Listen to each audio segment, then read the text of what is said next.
Hey, good morning. We're going to start today with a warm-up. I'm going to give you a couple of questions from each topic that we have taken notes on. So you should have 3 sets of notes. Notes 1 on simplifying square roots. Notes 2 on simplifying square roots with a negative inside, which I call imaginary numbers. And then notes 3, adding and subtracting complex numbers. So I'm going to give you a couple of problems from each. I'd like you to write them down and try them using your notes, and then I'll go over the answers just to kind of recap where you should be in your understanding of Algebra 2. All right, so let's get started.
Okay, so I recommend you write each problem down and do the work so that you have enough space. If you try to write all 6 of these problems down like I have on your paper, you're not going to have enough space, especially on these problems, to make your trees and look for your pairs.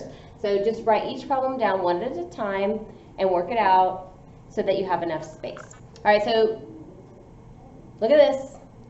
Try all the problems, see if our answers match. If you get stuck on one, wait for me to work it out so that you can kind of see where you got stuck or how our answers are the same or different, okay?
So on number 1, I'm going to start breaking 27 down, and I'm going to divide by 3 to get started since 27 is not an even number. So 27 is 3 times 9, and 9 is 3 times 3. So what I'm looking for in the ends of this tree are prime numbers like 2, 3, 5, 7, 11, those are your prime numbers, numbers that are only 1 times the number. They don't have like extra factors.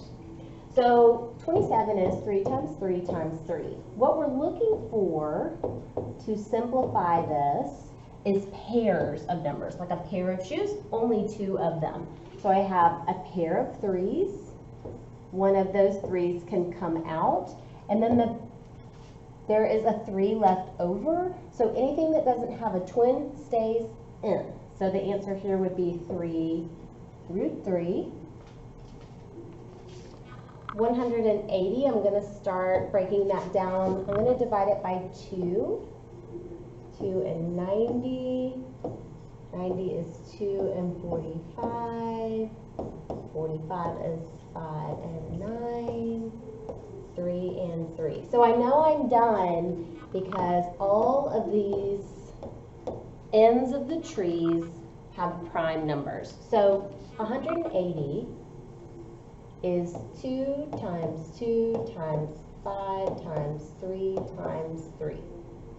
So I see that 2 has a pair and 3 has a pair. Each of those numbers will be able to come out of the square root, only one of them though. So a 2 comes out and a 3 comes out, and this 5, since it doesn't have a twin, it's going to stay in. So my answer here, 2 times 3 all multiply together, is 6 square root 5. All right, so number 3 and number 4 have the same kind of feel to them. Let me move this down so I have space. Number 3 and number 4 have the same feel to them, but I have introduced this negative on the inside. Because of the negative on the inside, that means that there's going to be an I in each of those answers. That's the only thing that's going to change in the process that we just did for number 1 and number 2. So I'm going to separate the negative from the square root. So I'm going to take the negative 1 away from the 32, and I'm separating that using multiplication. Negative 1 times 32 is still negative 32. I've just kind of spread it out a little bit. We still have the same mathematical sentence, but the square root of negative 1 becomes I, and then I can break down the square root of 32. So I'm going to break that down over here to the side. So 32 is 2 times 16, I think. 16 is a perfect square. It's 4 times 4. And I can see I have a pair of 4s. So I could stop there and say this is 4 root 2. Or if you don't see that very clearly, I could break this down to the very, very small prime parts and see that I have 2 times 2 times 2 times 2 times 2. There are 5 2's there.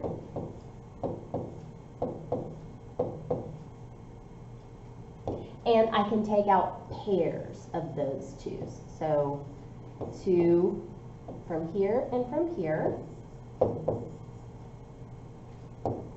And I. And then this 2 that doesn't have a partner, it has to stay inside. So my answer now is 4 I square root 2. Okay, so number 4. Again, I'm going to separate the negative from the root.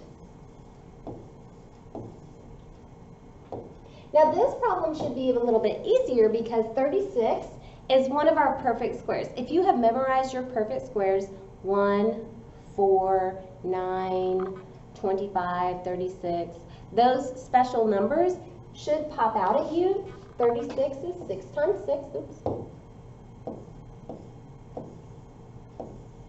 I have a pair of 6's, so that means 1 6 comes out, and the I goes after it. We always put the letter just like a variable. Remember, if you have like 6x, the 6 comes first and the x comes second. That's exactly how we treat the I, sort of like a variable, although it represents the square root of -1.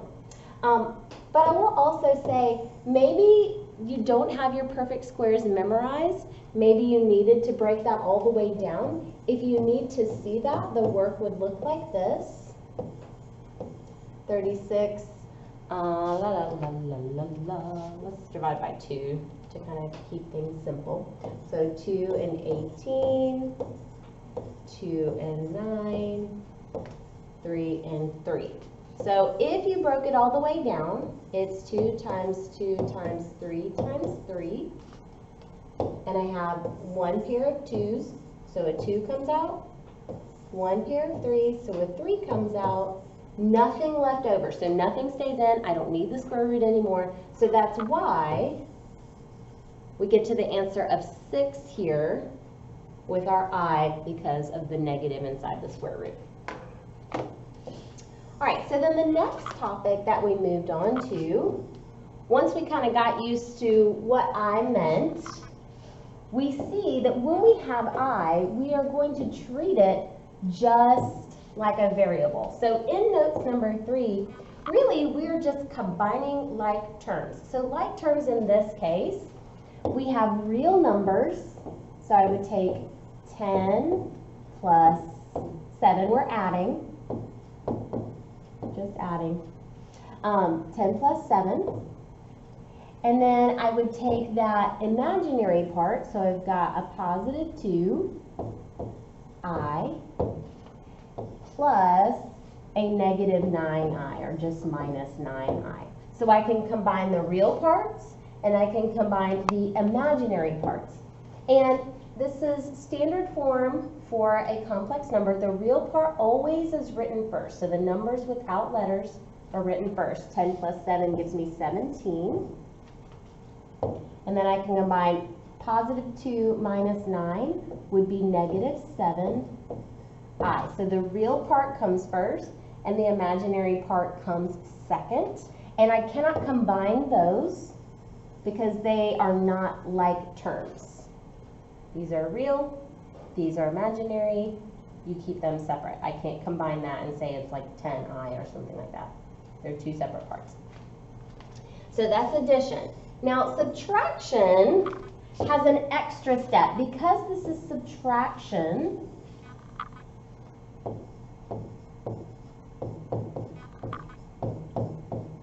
what we're going to do is it's kind of like we're distributing a negative 1 into the parentheses. But another way to think about this is adding the opposite. We're going to add the opposite.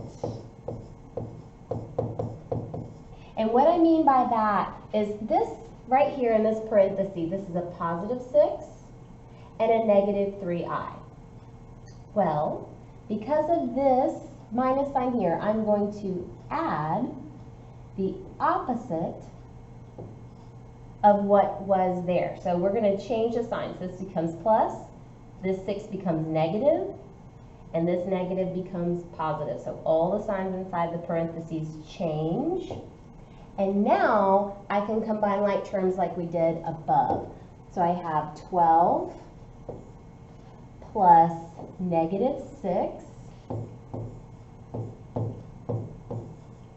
and I have negative 5i plus 3i.